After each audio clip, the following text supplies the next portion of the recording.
rapidement sur la situation de la liberté d'expression écrite sous l'Ancien Régime, mais là je vais aller très vite, de toute façon il n'y en a pas sous l'Ancien Régime.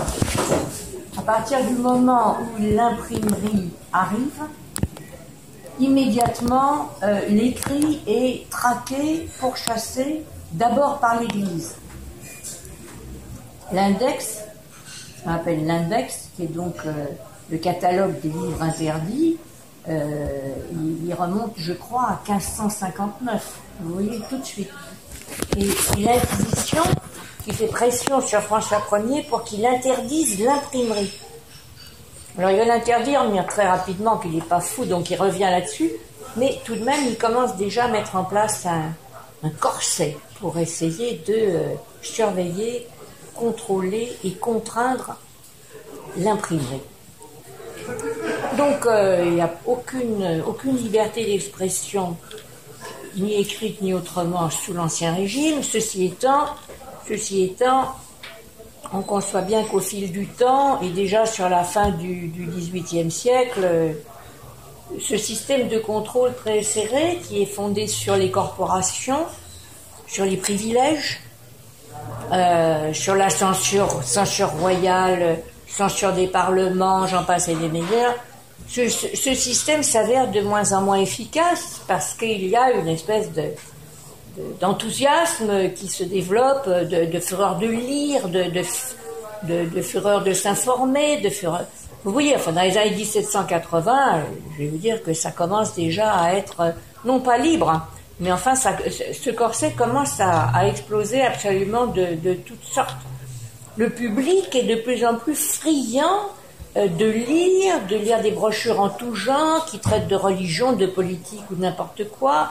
Les pamphlets se multiplient, les libelles, disait-on à l'époque, de tous les genres, etc. Bon. Donc on peut dire que au moment où intervient la Révolution, c'était déjà un système de contrôle qui était un peu déliquescent.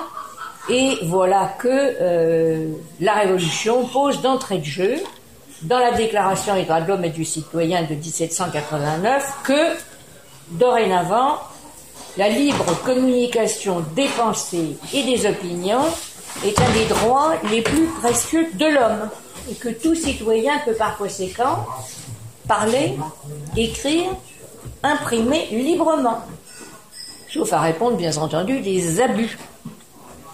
Alors, bon, ça pose donc la totale liberté, ce qui veut dire que la censure, évidemment, par la même occasion, est supprimée. La censure, on ne parlait pas à l'époque, et durablement, y compris au 19e, on ne parle pas tellement de liberté d'expression. On parle de la censure. Il y a de la censure, il n'y a pas de censure, elle est préventive, elle ne l'est pas, etc. Bon, donc on a la Révolution qui fait tout exploser. Bon. Il y a quand même une petite réintroduction de censure en 93, en 1797, mais en principe, cette censure est censée s'attaquer aux écrits contre-révolutionnaires. On peut quand même dire que pendant peut-être une petite vingtaine d'années, c'est un régime de liberté qui a prévalu. N'importe qui, n'importe quand, n'importe où est censé vendre des livres. Il n'y a aucun interdit, il y a une grande liberté. C'est évidemment pas ce qui plaît particulièrement aux imprimeurs et aux libraires, qui voient se développer de façon frénétique une concurrence à laquelle ils n'étaient pas habitués, puisque c'était quand même, sous l'Ancien Régime, des professions très protégées.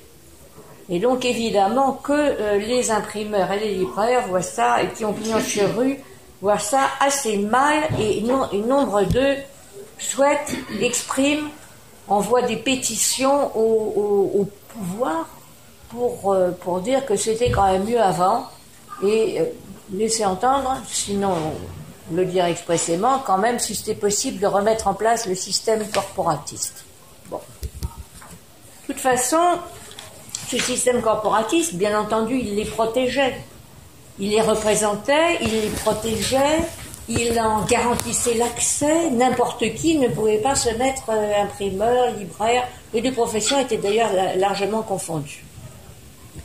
De toute façon, au bout de, on dira, une petite vingtaine d'années à peine, c'est fini, c'est le décret napoléonien de 1810, il faut se souvenir de lui, parce qu'il va être comment dirais-je, légitime, il sera de rigueur et en vigueur pendant la quasi-totalité du XIXe siècle. Il faut dire que dès 1800, Napoléon avait vraiment désiré reprendre en main la situation. Et déjà, il avait posé que les imprimeurs et les libraires devaient déposer au bureau de la librairie, qui était un organisme central, ou bien dans les préfectures, des exemplaires des ouvrages qu'ils comptaient publier.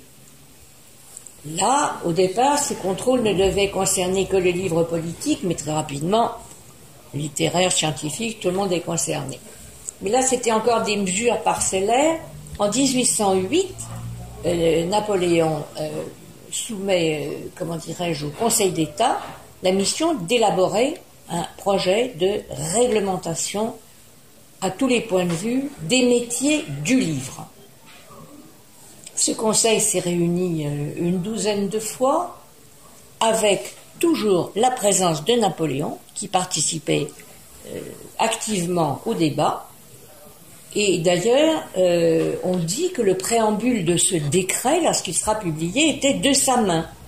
Et notamment ce propos qui dit « Le livre est trop dangereux pour être mis entre les mains de tout le monde. Il s'agit d'une matière politique et dès lors, c'est la politique qui doit en juger. » Vous voyez, c'était clair, net et sans bavure.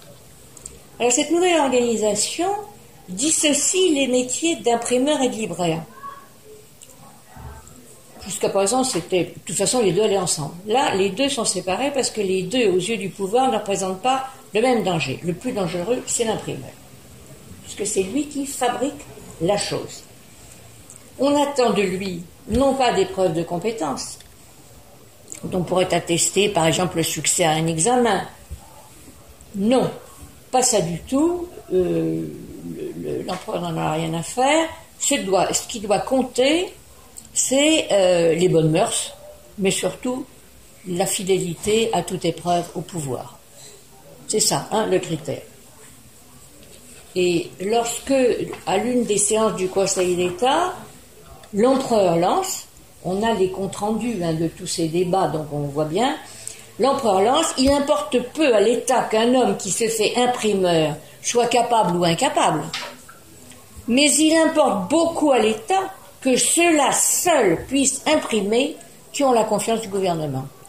Donc là, c'est clair et absolument net. Donc, en fait, l'objectif est de créer de maintenir ou de créer ou de faire se perpétuer des lignées d'imprimeurs. Parce qu'on pense qu'à partir du moment où ça se transmet de père en fils, il y a des liens qui s'établissent et qu'on pourra compter sur ces gens-là. Parce que peut-être, à la limite, comme c'est pas un nouveau venu comme ça, on aura peut-être plus de prise aussi sur eux.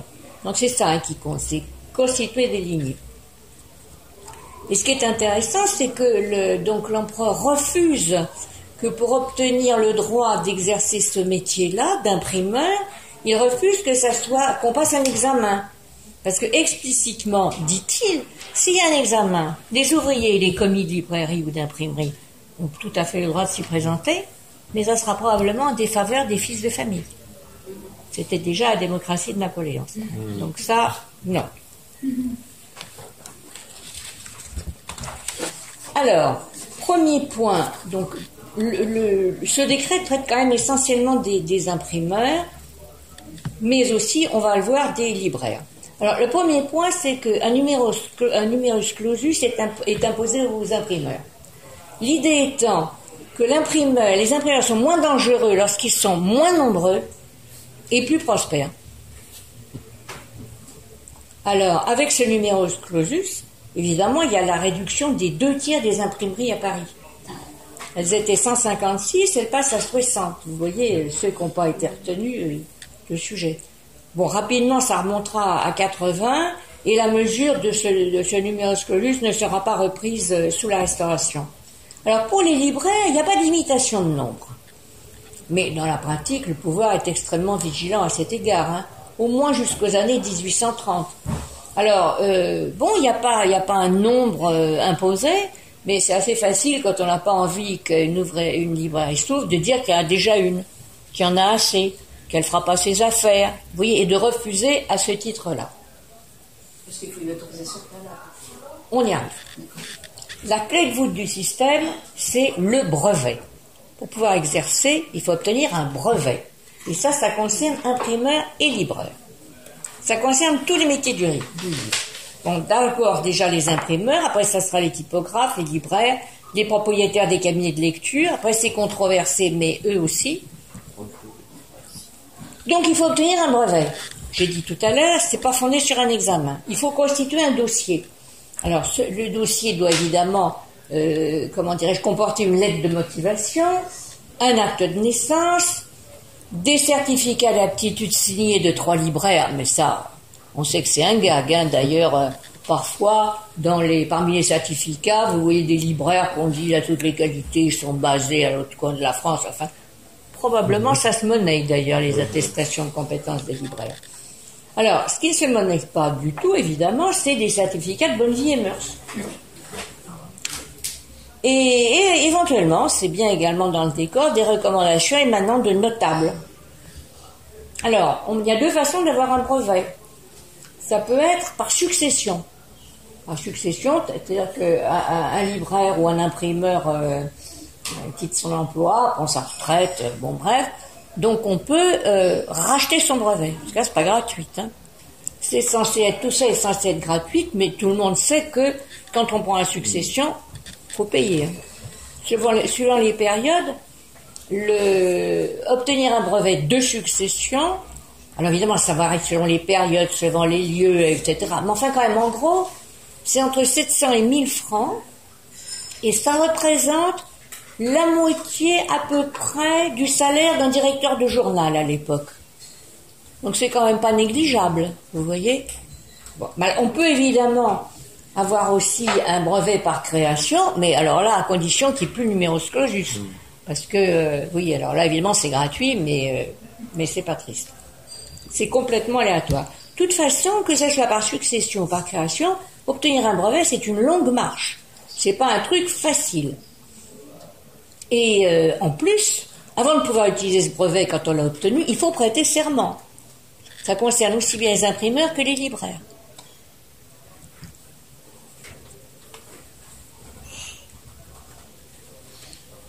Alors, dans ce décret de 1810, le mot de censure n'est pas utilisé. Le mot lui-même n'est pas utilisé. Hein. Lors des débats, il y a 2 possibilités qui sont évoquées, soit un dispositif modéré, soit un dispositif implacable. Et finalement, c'est le dispositif implacable qui est retenu. En fait, ça signifie que soit la censure intervient préalablement, c'est-à-dire qu'on demande aux imprimeurs avant d'imprimer, de remettre le texte pour savoir si on peut l'accepter. Hein. Mais on peut aussi avoir une censure a posteriori. On ne demande rien, mais attention, ça tombe. Et en fait, la censure a posteriori, elle est plus lourde que la censure préalable. Alors, cette position qui est donc adoptée par l'empereur, qui est donc la formule, c'est à ce moment-là, ce qui est stipulé, c'est donc une censure a posteriori, ce qui permet de dire que c'est pas de la censure. Hein, ça sera une vérification ultérieure de l'adéquation de l'ouvrage par rapport à etc. Mais en plus, ça permet quand même à l'empereur disons, ne parlant pas de censure. Ça valorise l'image du pouvoir. On pourra dire on ne fait pas la censure comme on faisait sous l'Ancien Régime. Bien. En fait, bon, cette censure a posteriori, on a le droit, même quand la seule chose qui est réglementaire, c'est donc la censure a posteriori, les impétrants, les gens qui veulent publier, imprimer quelque chose, ils peuvent déposer leur ouvrage avant. Ils ont le droit de le faire, ça. Vous voyez, on vous le montre avant d'eux.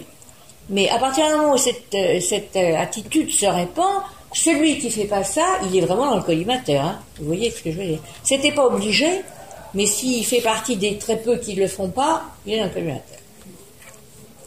Puis là, évidemment que cette censure a posteriori, ça facilite aussi l'autocensure, qui est toujours bon à prendre. Alors, l'instance qui est appelée à juger les infractions, selon les périodes du 19e, soit c'est le tribunal correctionnel, mais ça veut dire à ce moment-là que le prévenu, il est dans la main du juge, il n'a pas de recours. Donc, par conséquent, il y a régulièrement une revendication que les délits, les sanctions passent par les assises, parce qu'au moins il y a un jury, il y a un débat. Vous voyez, il y a quand même moins d'arbitraire. Selon les périodes, selon les régimes, ça sera l'un ou l'autre. Ce qui est sûr, c'est que, on va dire jusqu'à la fin du 19e, c'est ce décret de 1810 qui fait loi. Alors, il y a des petites modifications. Par exemple, au début de la monarchie de Juillet, on insiste à une certaine libéralisation. Les métiers du livre ont beaucoup participé au combat, vous voyez, de la monarchie pour la monarchie de Juillet, donc on ne va pas leur taper dessus tout de suite. Mais dès 1835, ça se durcit et on a une reprise en main. La censure qui avait été abolie en 1830, elle est rétablie en 1835. 1848, pareil. Dès 1848, c'est la liberté totale. Ça ne dure pas très longtemps. Ça dure même extrêmement peu, puisque très rapidement, dès 1849, on n'est pas sous le Second Empire, hein, de nouveau la censure est rétablie. Alors, après le coup d'État de 1852, on se doute que c'est évidemment à nouveau une reprise en main. Et puis, après 1860, il y aura une certaine libéralisation. Mais il faut tout de même insister, je l'ai déjà dit, sur le fait que c'est ce décret napoléonien qui fait la loi pendant l'essentiel du 19e. Alors ça, on a parlé de la règle, on parle des textes, on parle du cadre juridique, du cadre législatif. Maintenant, on va voir comment ça se passait sur le terrain. Alors, pour le chercheur, évidemment, c'est une mine, les archives qui sont détenues aux archives nationales. Puisque pendant tout le temps où il y a les brevets, tout fait objet de dossiers et tout est conservé. C'est-à-dire qu'on peut accéder aux archives nationales, aux dossiers de tous les libraires qui ont demandé et obtenu un brevet, libraires et imprimeurs, également tous les libraires ou imprimeurs qui n'en ont pas obtenu. Et dans ces dossiers, il n'y a pas seulement le résultat de la procédure, il y a toutes les correspondances, les rapports échangés. C'est une mine absolument incroyable. Donc, on n'a pas tout consulté, il y en a des milliers, mais on a quand même travaillé sur plusieurs centaines. Donc on a quand même une représentation assez fidèle de la façon dont ça marchait sur le terrain. Alors, sur le terrain, la première préoccupation du contrôleur, si je puis dire, il y a des inspecteurs de la librairie et de l'imprimerie, après ils s'appellent autrement, mais c'est pareil. La première chose, c'est évidemment pour eux de vérifier sur le terrain si les imprimeurs et les libraires en exercice sont bien pourvus de brevets. Ce qui est d'ailleurs le cas de l'immense majorité. Le problème se pose essentiellement pour les cabinets de lecture, parce que les cabinets de lecture, bon, le décret, il n'est pas très net là-dessus, donc on peut dire que les cabinets de lecture, ils ont absolument besoin d'un brevet comme tout le monde. D'autres disent que non, peut-être ça suffit de leur mettre, comme pour les colporteurs, la tutelle des autorités locales. Donc il y a tout un débat, et selon les cas, les issues sont différentes concernant les cabinets de lecture. J'ai noté parce que je trouvais que parce que quand même, les gens sont assez soumis, mais de temps en temps, ça se rebiffe. Mais un cabinet de lecture, c'est des livres qu'on prête. C'est comme une petite bibliothèque privée, on dirait ça. Oui, c'est ça. Hein? Cabinet de lecture. Vous voyez, c'est-à-dire qu'il y a un homme, une femme, Ça peut être un ancien militaire, beaucoup de gens de milieux différents ouvrent un cabinet de lecture. Ça veut dire qu'ils achètent des livres, qui tiennent un catalogue, et que moyennement un abonnement, ils prêtent les livres. Voilà. Alors, est-ce qu'il faut, pour se livrer à cet exercice, est-ce qu'il faut un brevet? Eh ben, ça dépend des périodes, ça dépend des lieux. Hein. Mais c'est simple, hein. Si on est dans un coin où les autorités disent qu'il faut un brevet et qu'on n'en a pas, le cabinet il est fermé, on n'en parle plus. Et alors évidemment que il y en a qui se rebiffent, il y en a qui disent j'ai une jeune femme à Lyon, jeune ou pas, c'est une demoiselle Fournier à Lyon, elle dit dans Lyon il y en avait 31 qui n'avaient pas de brevet. C'était à la fois des cabinets de lecture et des bouquinistes. L'autorité locale n'en a fermé que 14, le sien en particulier. Ce qui fait croire qu'il y a eu faveur pour les uns et non pour les autres. Pas besoin de vous dire que personne ne lui répond. Hein. Son truc est fermé, on n'en parle plus. Bon, ça c'est l'histoire du brevet, mais c'est pas le plus gros de la tâche des contrôleurs. En fait, l'impression et la circulation de l'écrit, ouvrages, brochures, libelles, chansons, mobilisent l'administration bien plus encore que la vérification des brevets. Alors, il s'agit de vérifier. Au niveau tout à fait matériel, il faut d'abord vérifier, parce que c'est obligatoire, que les ouvrages portent le nom de l'auteur et de l'imprimeur. Bon, il faut aussi saisir les écrits prohibés, on s'en doute. Il faut faire la chasse aux contrefaçons, et il y en a des paquets. Et il faut également s'intéresser aux livres qui viennent de l'étranger. Alors, en ce qui concerne l'inscription des noms, évidemment, ceux qui sont chopés, imprimeurs ou libraires, avec des ouvrages qui ne portent ni nom ni machin, évidemment, ils se défendent. Ils écrivent et ils disent que c'est un malentendu, qu'ils n'ont pas vu passer le coup. C'est le dernier commis qu'ils ont embauché qui a dû faire la chose, mais que bien entendu, on l'a expulsé rapido. De toute façon, on ne le fera plus. Bon, il faut dire que l'administration n'est pas dupe, que les ouvrages sans nom ni machin sont saisis, procès verbal est dressé et la condamnation est prononcée par le tribunal. Voilà. Si vous arrivez à faire intervenir le préfet, un député, voire le curé, ça peut quand même alléger la peine. Bon, mais il est évident qu'il y a des récidivistes qui ont appris je ne sais combien de fois sur le fait. Alors ceux-là, ils sont lourdement condamnés. La sanction peut quand même aller jusqu'au retrait du brevet. Donc l'affaire est entendue. Il faut dire quand même que, au vu de ces dossiers, dans la plupart des cas, les ouvrages qui n'avaient pas de nom d'imprimeur ni d'auteur, ils avaient par contre quelques petits inconvénients. C'était pas absolument par hasard. Hein. Et donc, par exemple, vous avez un imprimeur qui se fait saisir en 1822 des livres qui ne portent pas son nom, mais par contre, qui comportent des gravures immorales. Alors le tarif, 1 mois de prison, 100 francs d'amende. Un autre n'a pas mis son nom sur un libelle à caractère politique. C'était un libelle assez anodin, ça concernait les élections dans l'Aude. Bon, il risque la fermeture. Et son épouse écrit une lettre dont le texte était dans le dossier, une lettre absolument bouleversante qu'elle écrit. Elle écrit au ministre, carrément, pour solliciter son indulgence. C'est extraordinaire, parce que à quel point ces cas peuvent être absolument dramatisés par les gens. Je ne sais pas quelle a été l'issue de cette demande et de cette lettre éplorée. Bon,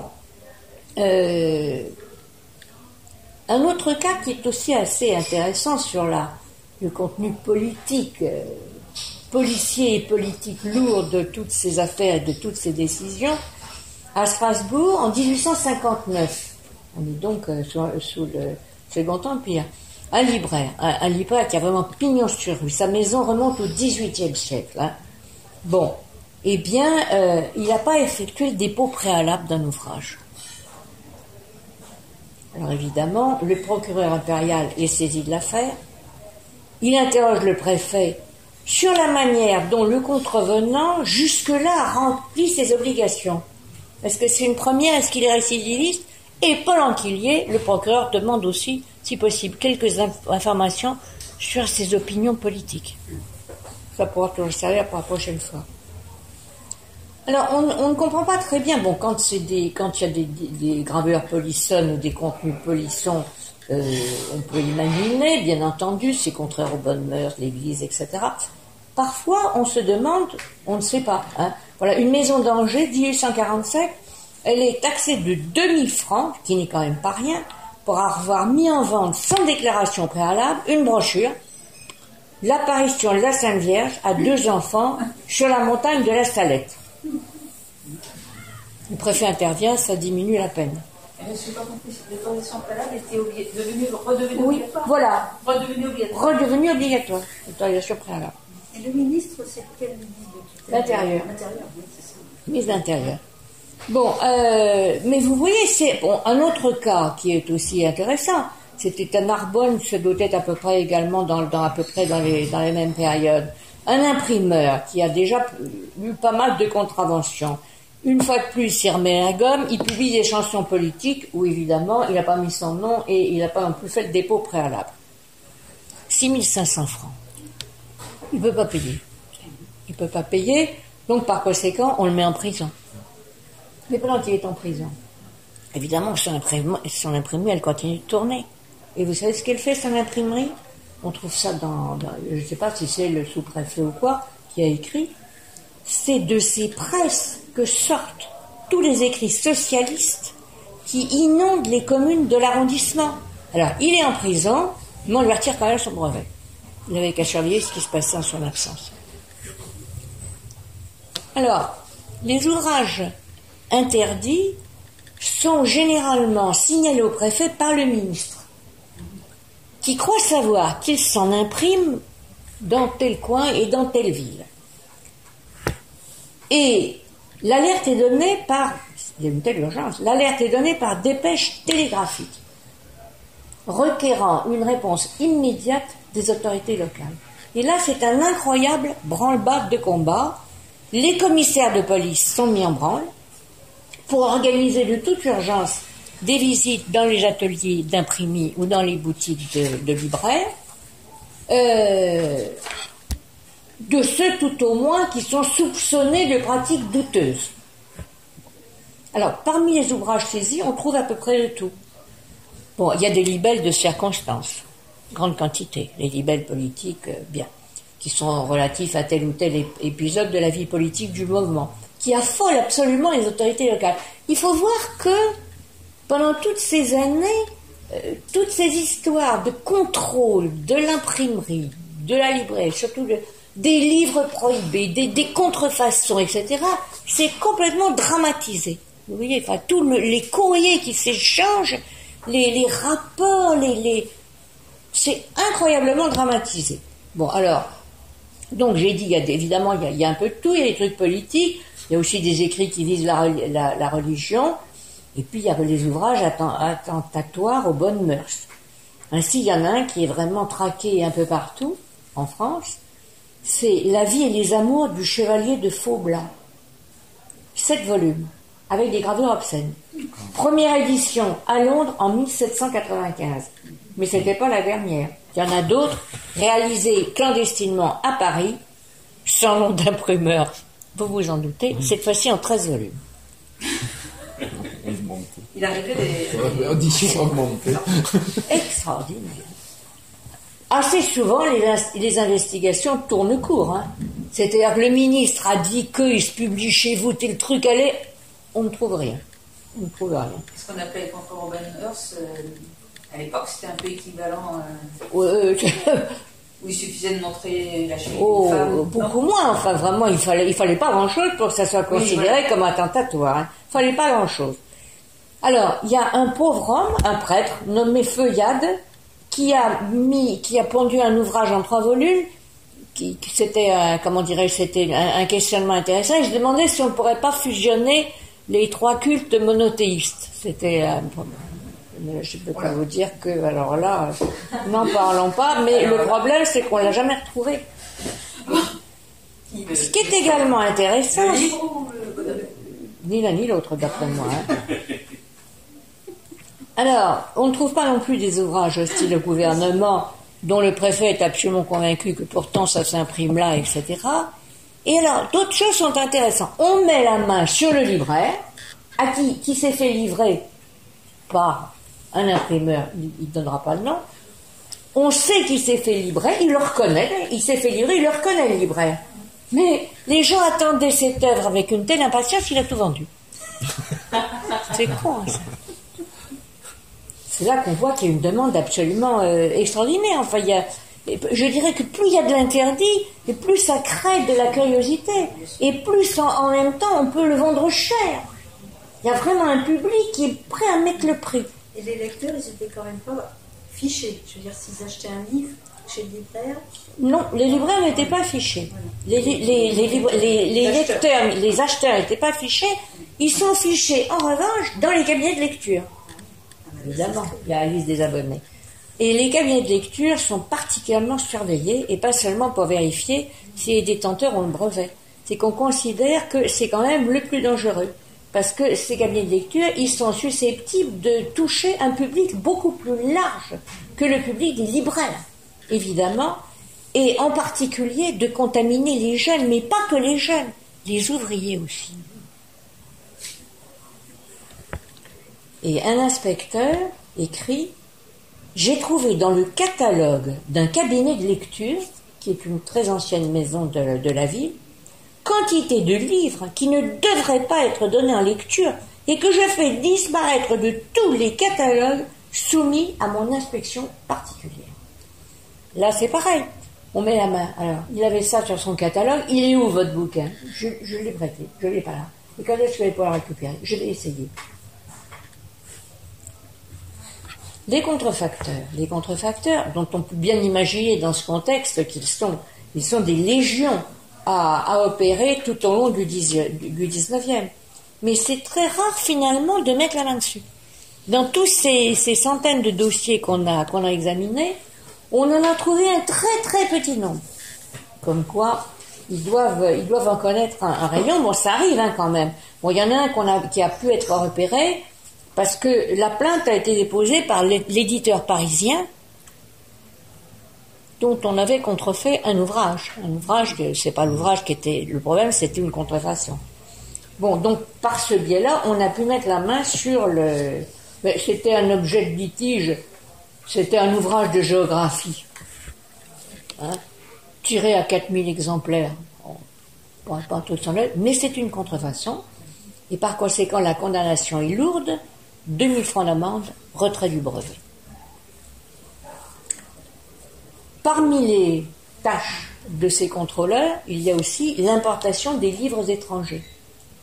Alors en principe, ils ne peuvent être introduits en France que par des bureaux autorisés. Ils ne peuvent pas rentrer, parce qu'ils n'arrivent pas par la poste, il y a quelques bureaux autorisés. En 1817, il y a 5 bureaux autorisés aux frontières, 32 en 1860. Mais vous comprenez, il ne suffit pas de regarder les paquets, il faut les ouvrir et savoir ce qu'il y a dedans. Donc il y a vraiment des contrôleurs qui sont spécialisés dans le contrôle des livres aux frontières. Les livres étrangers, ils étaient dans la langue du pays. Ça peut aussi être en français. Ça peut aussi. Il n'y a pas de nom du traducteur encore. Il n'y a pas de nom du traducteur, mais ça peut aussi être des contrefaçons. On s'en doute. Enfin, c'est ça. Il arrive de tout de l'étranger. Et parfois, les inspecteurs trouvent au fond des colis des contrefaçons d'ouvrages français, imprimés à l'étranger, et qui sont en France en transit pour la Suisse ou l'Italie. Et il y a un cas intéressant, à Strasbourg, 1847. On a découvert dans 3 caisses provenant de Belgique à destination de l'ambassadeur de France en Suisse. Eh bien, on a trouvé un grand nombre de contrefaçons dans le fond du colis. L'inspecteur est un peu embêté. Qu'est-ce que je dois faire? La question qu'il pose, c'est est-ce que l'impunité diplomatique joue? On lui répond sèchement, pas du tout. Mais on ne connaît pas la suite.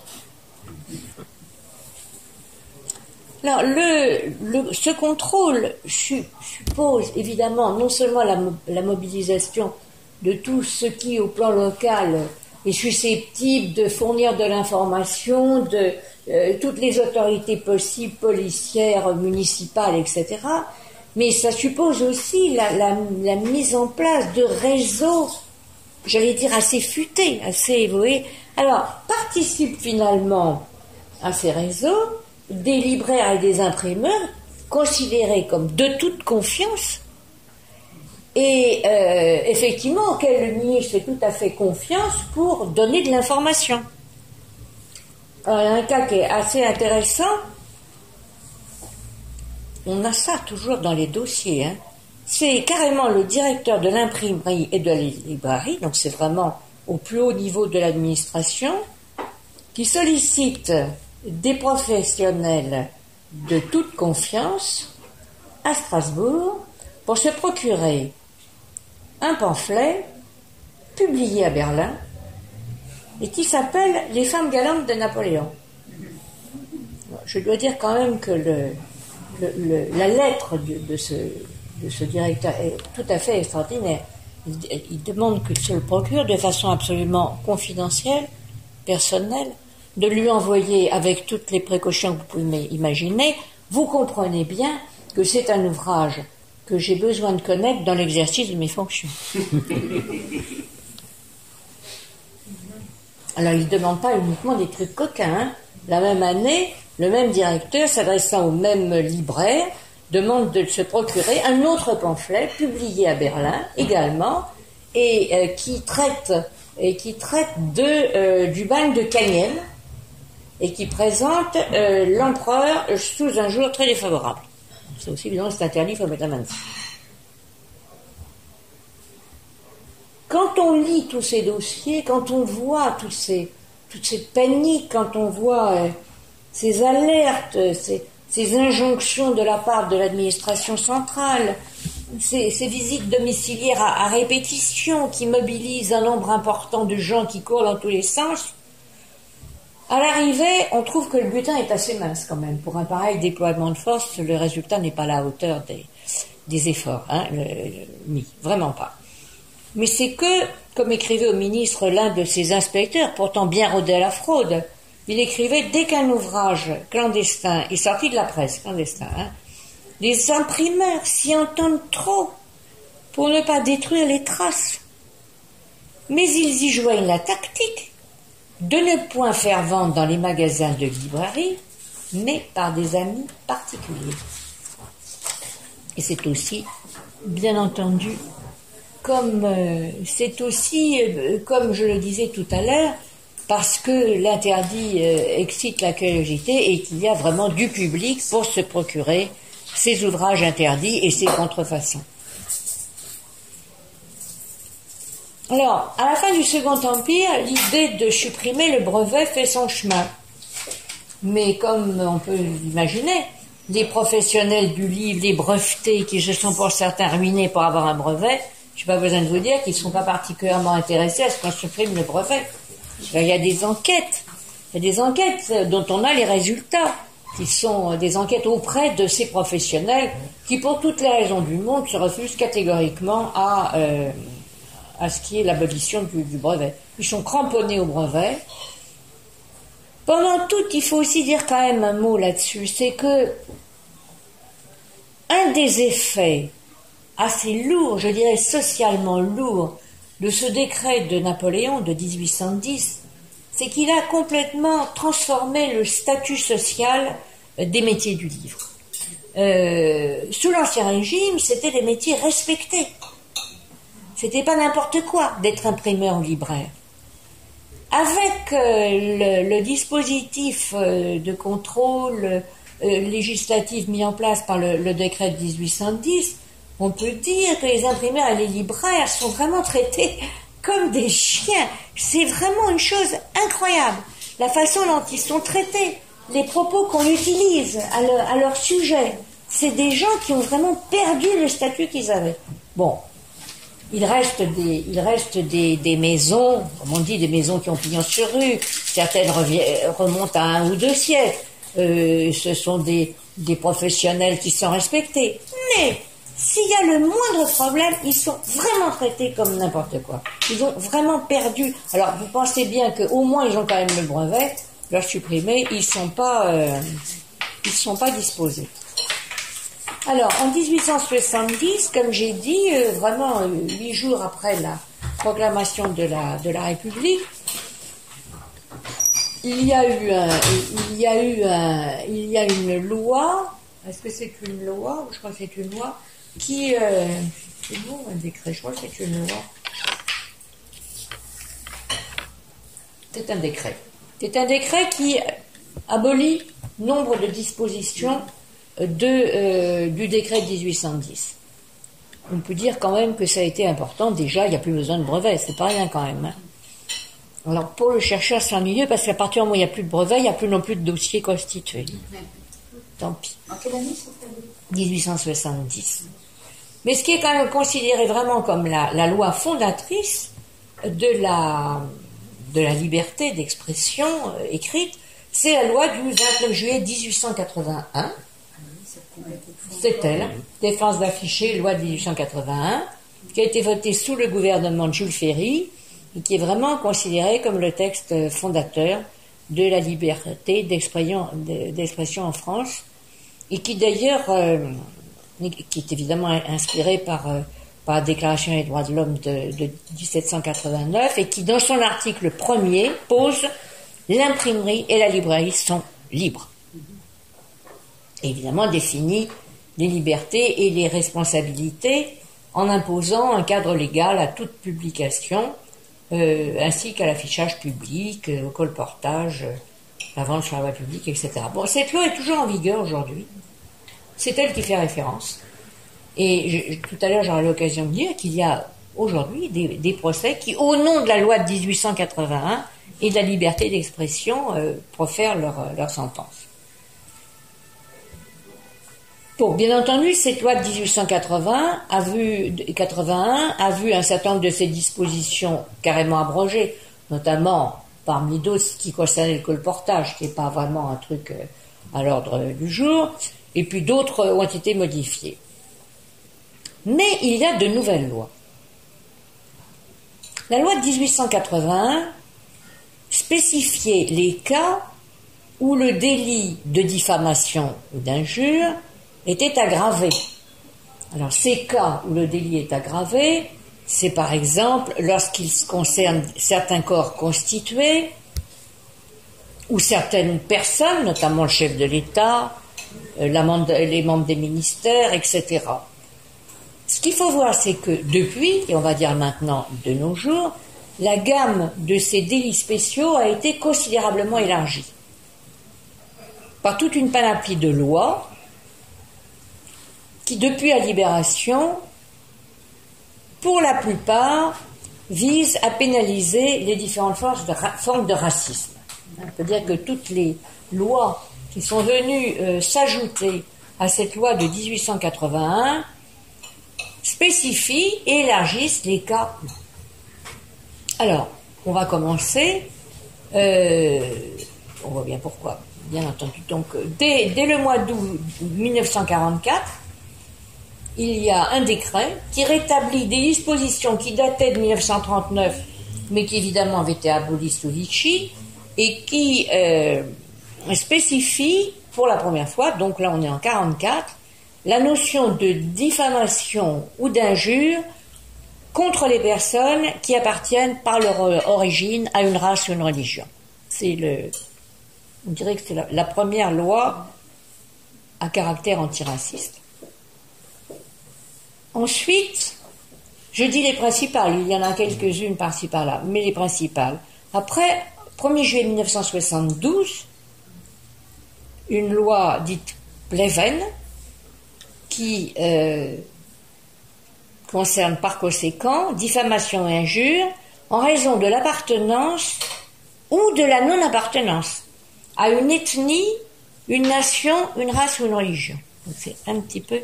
Il y a deux... Premièrement, ça spécifie ethnie et nation, mais aussi dit non-appartenance. Tu n'es pas français, donc. Ensuite, on a la loi du 30 décembre 2004 qui a établi ce qui n'existe plus maintenant, qui n'existe plus, mais qui jusqu'à très peu a existé, et c'était la Haute Autorité de lutte contre les discriminations et pour l'égalité, qu'on appelait HALD, que toute personne ou groupe s'estimant victime de discrimination pouvait saisir directement. En même temps, cette loi qui a donc établi la HALD, cette loi élargit encore le champ de la loi de 1881 en posant que chacun a droit à un traitement égal, quelle que soit son origine nationale, son appartenance supposée ou vraie à une ethnie ou une race, mais encore d'autres discriminations sont ajoutées, celles qui sont en raison du sexe, de l'orientation sexuelle ou d'un handicap.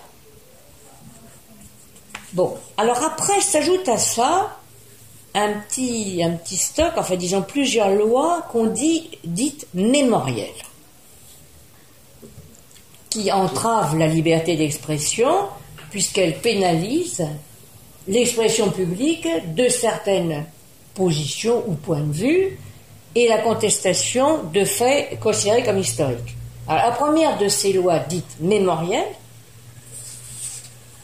et qui est de plus en plus contestée, c'est la loi dite Guesso, qui tente à réprimer tout acte raciste, antisémite, xénophobe bien sûr, mais un de ces articles de cette loi, et c'est cet article-là qui s'appelle la loi Guesso, il sanctionne l'expression publique de la contestation des crimes contre l'humanité.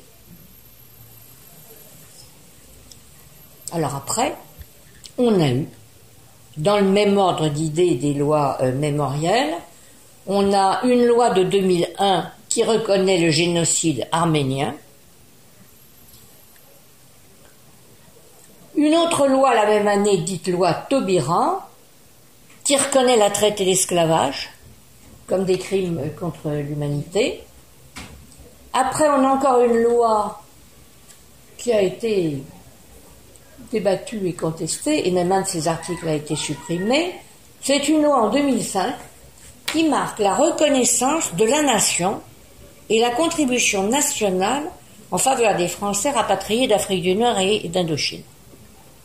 Déjà, bon, mais il y avait un article 4 qui exprimait une vision positive de la colonisation et qui, lui, a quand même été balayé au passage.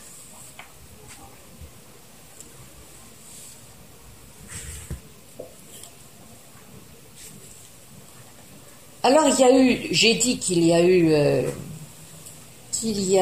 la loi qui reconnaît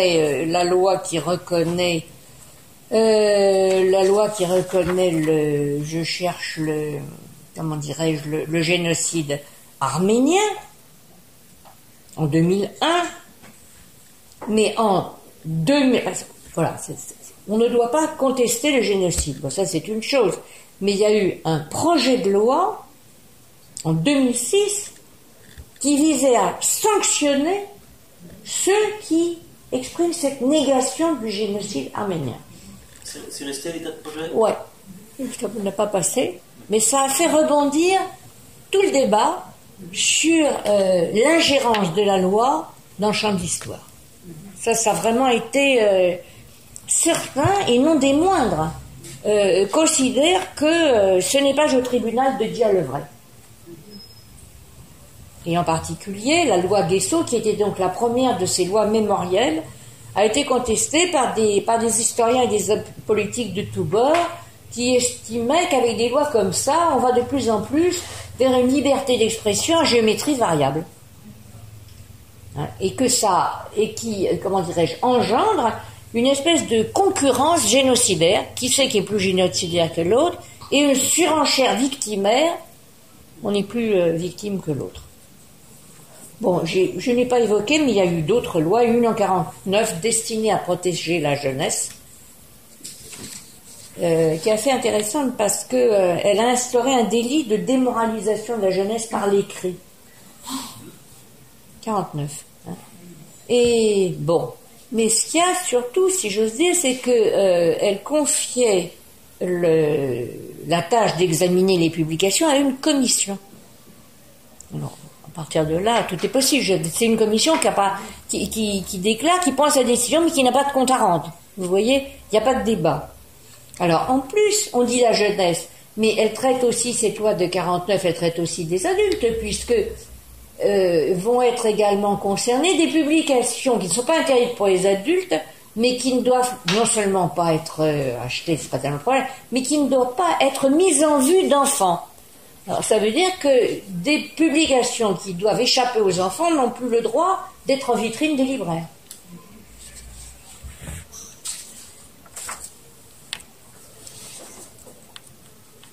Ce qu'on peut dire, c'est que au fil du temps, c'est un petit point final, on dira qu'au fil du temps, on a de moins en moins de publications interdites au nom de la morale, des mœurs, de la politique, en application des lois de 1881, de 1949. Par contre, on assiste, en fonction de toutes ces lois antiracistes, anti-sexe, etc., à une, mais pas uniquement antiracistes, hein, toutes ces lois qui comment dirais-je, qui posent la légitimité d'un recours sur un sentiment d'être discriminé. Hein, bon. Alors, toutes ces lois ont abouti à ce qu'on pourrait appeler une judiciarisation de l'expression écrite. Vraiment, c'est toujours légitime. Un individu ou un groupe peut toujours porter plainte, engager des poursuites, parce qu'il estime qu'il est discriminé.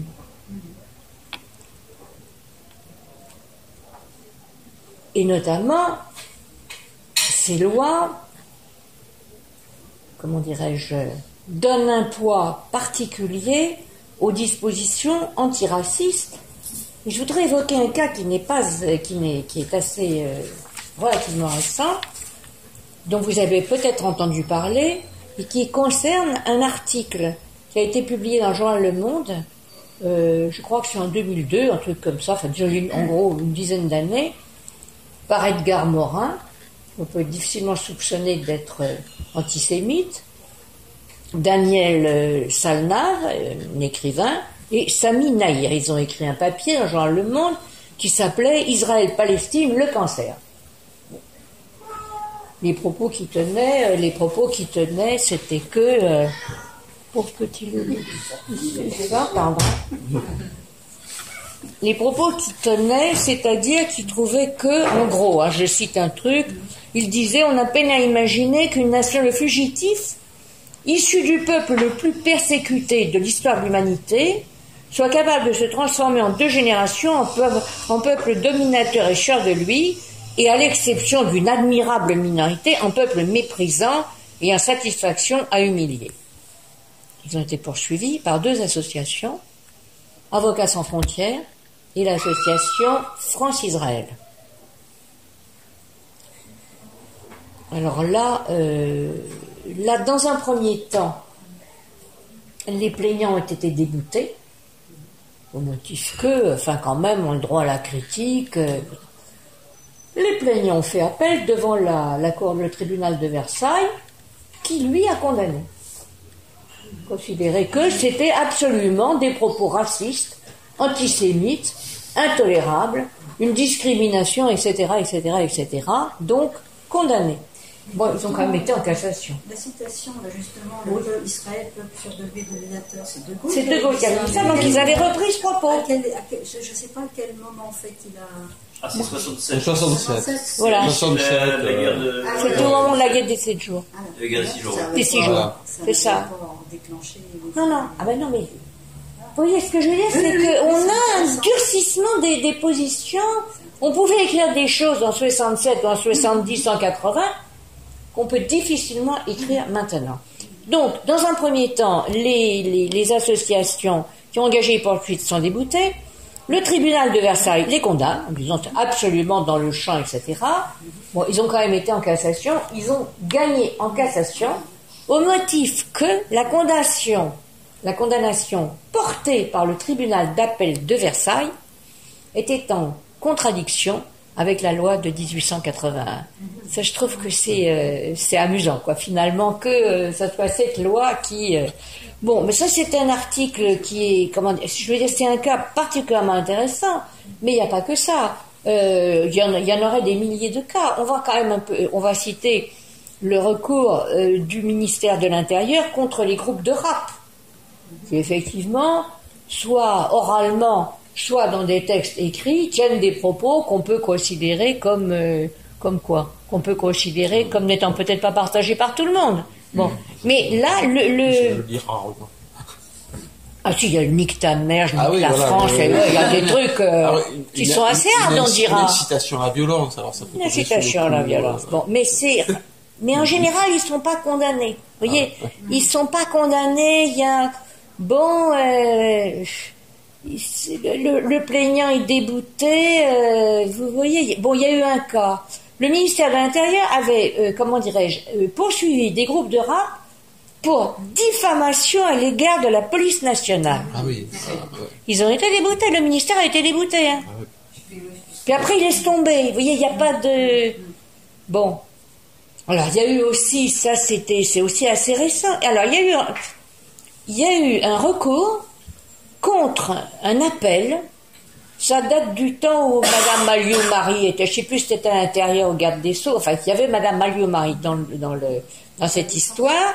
Il y a eu, à l'initiative d'associations qui d'ailleurs devaient être constituées à cet effet très précis, il y a eu un appel à boycotter les produits en provenance d'Israël. Alors, il y a eu une circulaire interne du ministère de Madame Alliot-Marie qui a introduit, enfin, au nom de cette circulaire, un recours a été introduit. Mais il n'y a pas eu de suite. Oui, en général, il n'y a pas de suite. Sur la base de quel texte? La loi de... Ben parce que c'est de la discrimination. Ah oui. Discrimination. Écrite. Discrimination écrite. Donc je crois que ce qui est intéressant, c'est de voir que cette extension du champ juridique favorise les recours judiciaires. Et que ça crée un climat. Il n'y a pas que ça qui crée un certain climat, je vais y venir tout de suite après, mais néanmoins ça crée un climat. Même si les poursuites n'aboutissent pas, même si les recours sont déboutés, ça crée quand même un climat qui fait hésiter. Alors, les grands éditeurs, n'en parlons pas, publier des trucs qui soient susceptibles, et comme on disait tout à l'heure, même les petits éditeurs, ils n'ont pas tellement le moral de s'embarquer dans le truc, ils gagneront peut-être à l'arrivée, mais c'est coûteux, etc. Donc, on assiste, on pourrait dire, à une espèce de pénalisation de l'insulte, de la diffamation, et je dirais à la multiplication des procès contre des propos stigmatisant ou censés stigmatiser tel individu ou tel groupe. Ça veut dire qu'on a comme un déplacement entre ce qui est considéré comme politiquement et juridiquement acceptable. Alors, il y a des réflexions qui se développent là-dessus. J'ai dit, il n'y a pas que le dispositif législatif, il y a aussi un climat ambiant. Je lisais récemment un article qui s'intéressait